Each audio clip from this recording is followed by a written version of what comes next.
Interstellar മൂവിയിൽ ഒട്ടുമിക്കവർക്ക് മനസ്സിലാവാത്ത ഒരു സംഭവമാണ് ഡോക്ടർ മാൻസ് പ്ലാനറ്റിൽ നടക്കുന്ന ഒരുപാട് കാര്യങ്ങൾ. അതായത് എന്താണ് ഈ പ്ലാനറ്റിൽ വെച്ച് നടക്കുന്നത്, എന്തുകൊണ്ടാണ് ഡോക്ടർ മാൻ കൂപ്പറിനെ കൊല്ലാൻ നോക്കുന്നത്, എന്താണ് ശരിക്കും എൻഡ്യൂറൻസിന്റെ അവിടെ വെച്ച് സംഭവിക്കുന്നത്. അപ്പോൾ ഇതിനെപ്പറ്റി ഒട്ടുമിക്കവർക്ക് മനസ്സിലാവാറില്ല. അത് ഞാൻ വളരെ സിമ്പിൾ ആയിട്ട് ഈ വീഡിയോയിൽ നിങ്ങൾക്ക് പറഞ്ഞുതരാം. ഇതിനു മുമ്പ് ഞാൻ ഇന്റർസ്റ്റെല്ലാർ മൂവി മൊത്തത്തിൽ എക്സ്പ്ലെയിൻ ചെയ്യുന്ന രീതിയിലുള്ള ഒരു വീഡിയോ ചെയ്തായിരുന്നു. അപ്പൊ അതിൻ്റെ അകത്ത് ഒരുപാട് പേര് എനിക്ക് പേഴ്സണൽ ആയിട്ട് മെസ്സേജ് അയച്ച ഒരു സംഭവമാണ് ഈ ഡോക്ടർ മാൻസ് പ്ലാനറ്റും കൂടി നമുക്കൊന്ന് എലാബറേറ്റ് ചെയ്തൊന്ന് പറഞ്ഞു തരുന്നുണ്ട്. അത് ശരിക്കും ഞാൻ നോക്കിയപ്പോൾ അതിന്റെ കാര്യമുണ്ട്. കാരണം ഇത് ശരിക്കും പറഞ്ഞാൽ ഒട്ടുമിക്കവർക്ക് മനസ്സിലാവാത്ത ഒരു സംഭവമാണ്. ഞാനിപ്പോൾ എൻ്റെ അനിയൻ്റെ അടുത്ത് ചോദിച്ചപ്പോഴും ഞാൻ ഇങ്ങനെ ഒരുപാട് കാര്യങ്ങൾ ഇങ്ങനെ പറഞ്ഞു കൊടുത്തപ്പോഴാണ് അങ്ങനത്തെ ഒരു സംഭവം ഉണ്ടല്ലേ എന്ന് അവന് മനസ്സിലായത്. അപ്പോൾ അതൊക്കെ കൊണ്ടാണ് ഞാൻ ഇങ്ങനത്തെ ഒരു വീഡിയോ ചെയ്യാൻ തന്നെ പ്ലാൻ ചെയ്തത്. ആദ്യം തന്നെ നമുക്ക് ഡോക്ടർ മാന്റെ പ്ലാനറ്റ് അസസ് ചെയ്യാം. അതായത് കൂപ്പറും സംഘവും ഈ റേഞ്ചർ ആയിട്ട് നമ്മുടെ ഡോക്ടർ മാന്റെ പ്ലാനറ്റിലേക്ക് കയറുമ്പോൾ തന്നെ ഒരു ഐസിലിടിക്കുന്ന ഒരു സീൻ നിങ്ങൾക്ക് ഓർമ്മയുണ്ടാവും. ഓക്കെ, അപ്പൊ ഇത് സംഭവിക്കാൻ കാരണം അല്ലെങ്കിൽ ഇവിടുത്തെ ഒരു ഫോർമേഷൻ എന്ന് പറയുന്നത് അവിടുത്തെ മേഘങ്ങളൊക്കെ ഐസ് രൂപത്തിലാണ് ശരിക്കും ഈ പ്ലാനറ്റിനെ കണ്ടേക്കുന്നത്. അപ്പോൾ ഒട്ടുമിക്കവരും ഇൻസ്റ്റയിലായിക്കോട്ടെ എന്റെ കമന്റ് സെക്ഷനിലായിക്കോട്ടെ ഒട്ടുമിക്കവരും ചോദിച്ചേക്കുന്ന ഒരു സംഭവമാണ് എങ്ങനെയാണ് വെയിറ്റ് ഉള്ള ഒരു സംഭവം പൊങ്ങി നിൽക്കുന്നത് എന്നുള്ളത്. ഓക്കെ, അപ്പോ ഇതിനെ പറ്റിയിട്ട് ഇത് സത്യം പറഞ്ഞ ഒരു സിനിമ ആയതുകൊണ്ട് തന്നെ ഇതൊരു ഫിക്ഷണൽ രീതിയിൽ നമുക്കത് ആലോചിക്കാം. അതായത് കഥയിൽ ചോദ്യമില്ല എന്നുള്ള രീതിയിൽ നമുക്ക് ആലോചിക്കാം. അതല്ലാണ്ട് ഇതിനൊരു എക്സ്പ്ലനേഷൻ ഞാൻ കോമൺ ആയിട്ട് കണ്ടേക്കുന്ന ഒരു എക്സ്പ്ലനേഷൻ ഇതാണ്. ആ പ്ലാനറ്റിലത്തെ ഡെൻസിറ്റി കൂടുതലാണ്. അതായത് അവിടെ ഭയങ്കര ഡെൻസ് ആയിട്ടുള്ള തിക്കായിട്ടുള്ള അമോണിയമാണ് ഉള്ളതെന്നാണ് നമ്മൾ അവരുടെ സംഭാഷണത്തിലൂടെ നമുക്ക് മനസ്സിലാക്കുന്നത്. അതുകൊണ്ട് തന്നെ ഇത്ര ഡെൻസിറ്റി ഉള്ളത് കൊണ്ട് തന്നെ ഈ സംഭവം അതായത് ഈ ഐസും കാര്യങ്ങളൊക്കെ ഇത് ഫ്ലോട്ട് ചെയ്ത് നിൽക്കുന്നതായിട്ടാണ് ആ കാര്യത്തിൽ നിന്നൊക്കെ നമുക്ക് മനസ്സിലാക്കാൻ പറ്റുന്നത്. ഓക്കെ, ഇതിപ്പോ കറക്റ്റ് ആണോന്നൊന്നും എനിക്കറിയില്ല. ഞാൻ ഗൂഗിൾ ചെയ്ത് നോക്കിയപ്പോഴും ഞാൻ ആ സിനിമ ഒന്നും കൂടി കണ്ടു നോക്കിയപ്പോഴും ഞാൻ ഒരുപാട് കേട്ട കാര്യങ്ങളോട് എനിക്ക് മനസ്സിലായ കാര്യങ്ങളാണ് നിങ്ങളുടെ ഞാൻ പറയുന്നത്. അപ്പൊ അതവിടെ ഇരിക്കട്ടെ. ശരിക്കും ഡോക്ടർ മാന്റെ ഈ ഒരു പ്ലാനറ്റിന് ഒരു സോളിഡ് ആയിട്ടുള്ള സർഫസ് ഇല്ലെന്നാണ് ശരിക്കും നമ്മുടെ ഈ ഫിക്ഷനിൽ പറയുന്നത്. ഓക്കെ, അതായത് സോളിഡ് സർഫസ് നമ്മളിപ്പോ ഭൂമിയിൽ ഇങ്ങനെ സോളിഡ് ആയിട്ട് നിൽക്കുന്നില്ലേ, അതേപോലെ ഒരു സോളിഡ് സർഫസ് ഇല്ലാത്ത ഒരു ഐസ് നിറഞ്ഞൊരു പ്ലാനറ്റ് ആണ് ശരിക്കും ഡോക്ടർ മാന്റെ പ്ലാനറ്റ് എന്ന് പറയുന്നത്. അതായത് കൂപ്പർ ഉൾപ്പെടുന്ന ആ ഒരു എൻഡ്യൂറൻസ് അയക്കുന്നതിന് മുമ്പ് നാസ ഒരു 12 ആസ്ട്രോണോട്സിന് ഈ വേം ഹോളിന്റെ അകത്തൂടെ ഈ പ്ലാനറ്റ്സിലൂടെയൊക്കെ ഇങ്ങനെ അയച്ചിട്ടുണ്ടായിരുന്നു.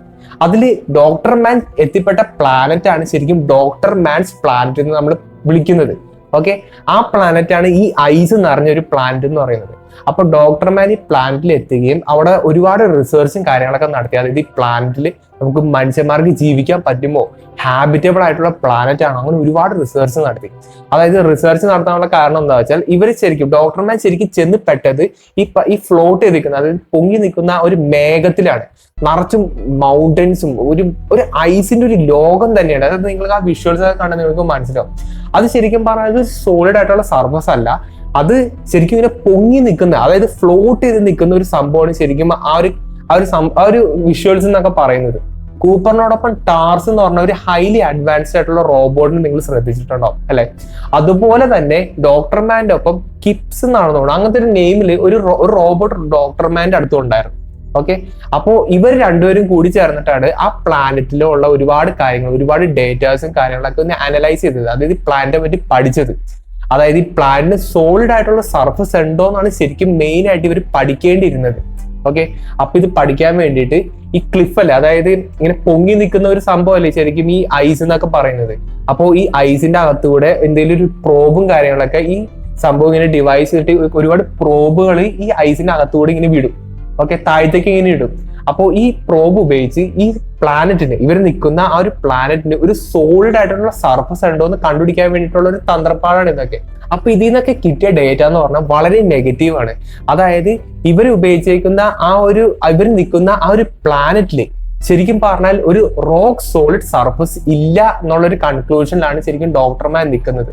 അതുകൊണ്ട് തന്നെ ഈ പ്ലാനറ്റിലേക്ക് കൂപ്പറും അല്ലെങ്കിൽ ഇനി വരുന്ന ഒരു എൻഡ്യൂറൻസിൽ വരുന്ന ഒരു ആ ക്രൂ വന്നില്ലെങ്കിൽ ഒരിക്കലും ഡോക്ടർ മാന് ആ പ്ലാനറ്റിൽ നിന്ന് രക്ഷപ്പെടാൻ പറ്റില്ല. ഡോക്ടർ മാൻ ആ പ്ലാനറ്റിൽ നിന്ന് തന്നെ മരിക്കുന്നുള്ള കാര്യം ഡോക്ടർ മാന് ശരിക്കും കറക്റ്റ് ആയിട്ട് മനസ്സിലായി. അതായത് ഡോക്ടർ മാന് രക്ഷപ്പെടണമെങ്കിൽ അതിന് ഏക മാർഗം എന്ന് പറയുന്നത് ഒരു സംഘം, അതായത് ഭൂമിയിൽ നിന്ന് ഒരു സംഘം ഈ പ്ലാനറ്റ് വന്ന് വിസിറ്റ് ചെയ്താൽ മാത്രമാണ് ഡോക്ടർ മാൻ എന്തെങ്കിലും ഒരു രക്ഷയുള്ളൂ. അല്ലാണ്ട് ഇപ്പൊ ഡോക്ടർ മാൻ ഇങ്ങനെ പറയാണ്, നാസയ്ക്ക് ഇങ്ങനെ ഒരുപാട് ഡേറ്റാസ് ഇങ്ങനെ വിടുകയാണ്, ഈ പ്ലാനറ്റ് ഒട്ടും തന്നെ ഹാബിറ്റബിൾ അല്ല, ഇങ്ങോട്ട് ഒരു ക്രൂവിനെ കൊണ്ടുവന്നു കഴിഞ്ഞാൽ അവർക്ക് ഒന്നും തന്നെ ചെയ്യാൻ പറ്റില്ല എന്നൊക്കെ പറഞ്ഞു കഴിഞ്ഞാൽ ശരിക്കും നാസ ഈ കൂപ്പർ ഒരിക്കലും ഡോക്ടർ മാന്റെ പ്ലാനറ്റിലേക്ക് വരില്ല. നേരെ മറിച്ച് ഡോക്ടർ മാൻ എന്താണ് അയച്ചതെന്ന് വെച്ചാൽ ഈ പ്ലാനറ്റ് പെർഫെക്റ്റ്ലി ഹാബിറ്റബിൾ ആണ്, ഇവിടെ അതാണ് ഇതാണെന്നൊക്കെ പറഞ്ഞ് അയച്ചപ്പോൾ ഇതൊരു ഹെൽത്ത് ഇൻഫോർമേഷൻ ആയതുകൊണ്ട് തന്നെ കൂപ്പറും സംഘവും ഡോക്ടർ മാന്റെ പ്ലാനറ്റിലേക്ക് വന്നതാണ്. അങ്ങനെയാണ് ഇവര് ഡോക്ടർ മാന്റെ പ്ലാനറ്റിലേക്ക് വരുന്നത് തന്നെ. അപ്പൊ ഇതാണ് നമ്മുടെ പ്ലോട്ടിന്റെ ബേസിക് ഐഡിയ. ഓക്കെ, അതായത് ഡോക്ടർ മാൻ ശരിക്കും ഇവരെ കള്ളം പറഞ്ഞിട്ടാണ് ഈ പ്ലാനറ്റിലേക്ക് ഈ സംഘത്തെ ഇങ്ങോട്ട് കൊണ്ടുവന്നത്. അപ്പോ ഈ ഒരു സംഭവത്തിന്റെ, അതായത് ഈ പ്ലാനറ്റ് ഹാബിറ്റബിൾ അല്ല എന്നറിയാവുന്ന രണ്ട് കാര്യമേ ഉള്ളൂ. അത് ഒന്ന് ഡോക്ടർ മാനും പിന്നെ രണ്ടാമത് ഡോക്ടർ മാന്റെ കൂടെയുള്ള ആ ഒരു റോബോട്ടും. പക്ഷെ ഈ ഫിലിമിൽ നമുക്കൊരു കാര്യം കാണാൻ പറ്റും, അതായത് ഡോക്ടർ മാന്റെ കൂടെയുള്ള ആ റോബോട്ട് കംപ്ലീറ്റ്ലി ഡിസ്ട്രോയിഡ് ആയിട്ട് നിൽക്കുന്ന ഒരു സംഭവം നമുക്ക് കാണാൻ പറ്റും. ഓക്കെ, അപ്പോൾ അതിന്റെ റീസൺ എന്താ ഞാൻ വളരെ ക്ലിയർ ആയിട്ട് പറഞ്ഞുതരാം. ഡോക്ടർ മാന്റെ ഉദ്ദേശം എന്താ വെച്ചാൽ ഈ പ്ലാനറ്റിൽ നിന്ന് എങ്ങനെയെങ്കിലും രക്ഷപ്പെട്ട് പ്ലാൻ ബി, അതായത് ഇവർക്ക് 2 പ്ലാൻ ഉണ്ടല്ലോ, അതായത് പ്ലാൻ എ ഉണ്ട്, പ്ലാൻ ബി ഉണ്ട്. പ്ലാൻ എ എന്ന് പറയുന്നത് ആ ഹൈപ്പോത്തറ്റിക്കൽ ആയിട്ടുള്ള ഗ്രാവിറ്റി ഇക്വേഷൻ സോൾവ് ചെയ്ത് നമ്മുടെ ഭൂമിയിലുള്ള ആൾക്കാരെ മൊത്തം രക്ഷിച്ചിട്ട് ഈ പ്ലാനറ്റിൽ കൊണ്ടുപോയി ഇടാന്നുള്ളതാണ് ശരിക്കും പ്ലാൻ എ എന്ന് പറയുന്നത്. പ്ലാൻ ബി എന്നുള്ളതാണ് ഇവരുടെ കൂടെ തന്നെ, അതായത് ഡോക്ടർ മാന്റെ ഈ പറഞ്ഞ കൂപ്പറിന്റെ ആ എൻഡ്യൂറൻസിന്റെ അകത്ത് ഒരു ഹ്യൂമന്റെ കോളനി തന്നെ ഉണ്ട്. ഇത് ഉപയോഗിച്ചിട്ട് ഒരു ഫോറിൻ പ്ലാനറ്റിൽ ഹ്യൂമാനിറ്റിനെ ഇൻക്യുബേറ്റ് ചെയ്തിട്ട് ഇങ്ങനെ സീഡ് ചെയ്യാന്നുള്ള ഒരു സെറ്റപ്പാണ് ശരിക്കും പ്ലാൻ ബി എന്ന് പറയുന്നത്. ഓക്കെ, അപ്പൊ ഇവിടുത്തെ ഒരു സിറ്റുവേഷൻ എന്താണെന്ന് ആലോചിച്ച് നോക്കാം. ഒറ്റയ്ക്ക് ഏകദേശം 35 വർഷത്തോളം ഒറ്റയ്ക്ക് ഒരു പ്ലാനറ്റിൽ നിൽക്കാന്ന് പറഞ്ഞാൽ നിങ്ങളൊന്ന് ആലോചിച്ച് നോക്കിയേ. ചുറ്റുപാട് ആരുമില്ല, നിങ്ങൾ സ്നേഹിക്കുന്നത്, നിങ്ങൾ അറിയുന്ന നിങ്ങൾക്ക് സംസാരിക്കാൻ പോലും ആരുമില്ല. നാസായിട്ടുള്ള കമ്മ്യൂണിക്കേഷൻ പൂർണ്ണമായിട്ടും ഇല്ലാണ്ടായുള്ള അവസരങ്ങൾ നിങ്ങൾ ആലോചിക്കാം. അപ്പൊ ഒറ്റയ്ക്ക് ഒരു പ്ലാനറ്റിൽ 35 വർഷം നിന്ന് കഴിഞ്ഞാൽ ഒരാളുടെ മൈൻഡ് എന്തോരും ഡിസ്റ്റർബ്ഡ് ആയിട്ടുണ്ടാവും നിങ്ങളൊന്ന് ആലോചിച്ച് നോക്കി. അതേ സിറ്റുവേഷൻ തന്നെയാണ് ഡോക്ടർ മാനിയോട് സംഭവിച്ചത്. അതായത് ഡോക്ടർ മാൻ ശരിക്കും പറഞ്ഞാൽ ഇനീഷ്യലി ആദ്യം തന്നെ പുള്ളി ഒരു ടൈപ്പ് ഓഫ് സെൽഫിഷ് നേച്ചറുള്ള ഒരാളായിരുന്നു. അതായത് ഈ പോയ 12 പേർക്കും അറിയായിരുന്നു ഇതൊരു 1 വേ ട്രാവൽ ആയിരുന്നു എന്നുള്ളത്. ഓക്കെ, പക്ഷെ ഡോക്ടർ മാന് എങ്ങനെയെങ്കിലും തിരിച്ചു പോകണം എന്നുള്ളൊരു വിചാരം മാത്രമേ ഉള്ളൂ, അല്ലെങ്കിൽ ആ മിഷൻ എങ്ങനെയെങ്കിലും കംപ്ലീറ്റ് ചെയ്യണം എന്നുള്ളൊരു വിചാരം മാത്രമേ ഉള്ളൂ. അതായത് പ്ലാൻ ബി എക്സിക്യൂട്ട് ചെയ്യണം എന്നുള്ളൊരു വിചാരം മാത്രമേ ഉള്ളൂ. പ്ലാൻ ബി എക്സിക്യൂട്ട് ചെയ്യാൻ വേണ്ടിയിട്ട് 3ാമത്തെ പ്ലാനറ്റായ എഡ്വിൻസ് പ്ലാനറ്റിലേക്കാണ് ശരിക്കും ഡോക്ടർ മാൻ എയിം ചെയ്തത്. ഓക്കെ, അപ്പൊ ആ ഒരു കാര്യം കൊണ്ട് നിങ്ങൾ ഈ സംഭവത്തിൽ ശ്രദ്ധിക്കുക. അപ്പൊ ഡോക്ടർ മാൻ ഈവിൾ ആയിട്ടുള്ള ഈ ഒരു പ്ലാൻ എക്സിക്യൂട്ട് ചെയ്യണമെങ്കിൽ ശരിക്കും പറഞ്ഞാൽ കൂപ്പർ ഉണ്ടാവരുത്, ഈ പറഞ്ഞ അതിൻ്റെ അകത്തുള്ള ഒരു സയന്റിസ്റ്റ് ഉണ്ടാവരുത്, ആരും തന്നെ ഉണ്ടാവരുത്. ഡോക്ടർ മാനും എൻഡ്യൂറൻസും മാത്രമായിരിക്കണം. കാരണം ഇവിടെ എൻഡ്യൂറൻസിന് സഹായം ഉണ്ടെങ്കിൽ മാത്രം, അല്ലെങ്കിൽ ആ റേഞ്ചറിന് എൻഡ്യൂറൻസിന് സഹായം ഉണ്ടെങ്കിൽ മാത്രമാണ് ഡോക്ടർ മാന്റെ തരത്തിലുള്ള ആ ഒരു അച്ചീവ്മെന്റ്, ആ ഒരു എയിം കംപ്ലീറ്റ് ചെയ്യാൻ പറ്റുള്ളൂ, അല്ലെ? അപ്പൊ അതിനു വേണ്ടിയിട്ടാണ് ശരിക്കും ഡോക്ടർ മാൻ കൂപ്പറിനെ ഇല്ലാണ്ടാക്കാൻ ശ്രമിക്കുന്നതും. ഈ അവിടെ ഒരു എക്സ്പ്ലോഷൻ നടക്കുന്നതായിട്ട് നിങ്ങൾ കണ്ടിട്ടുണ്ട്. അതെന്താ നിങ്ങൾക്ക് ശരിക്കും മനസ്സിലായിട്ടുണ്ട്. അതായത് ഈ പറഞ്ഞ റോബോട്ടില്ലേ, ഈ റോബോട്ടിനെ അസസ് ചെയ്തത് ഇദ്ദേഹമാണ്. അത് കൂപ്പറിന്റെ കൂടെ വന്ന ഇദ്ദേഹമാണ് ഈ റോബോട്ടിനെ അസസ് ചെയ്തത്. അപ്പൊ ഈ റോബോട്ടിന്റെ അകത്ത് ശരിക്കും പറഞ്ഞാൽ ഒരുപാട് ആർക്കൈവ് ഫയൽസ് ഉണ്ട്. അതായത് ഇവർ വർഷങ്ങളോളം ഈ പ്ലാനറ്റിനകത്ത് ഒരുപാട് പ്രോബും കാര്യങ്ങളൊക്കെ ഇട്ടിട്ട് ആ പ്ലാനറ്റിനെ പറ്റി ഇങ്ങനെ പഠിച്ച ആ ഒരു ഡേറ്റയും കാര്യങ്ങളൊക്കെ ആ റോബോട്ടിന്റെ അകത്തുണ്ട്.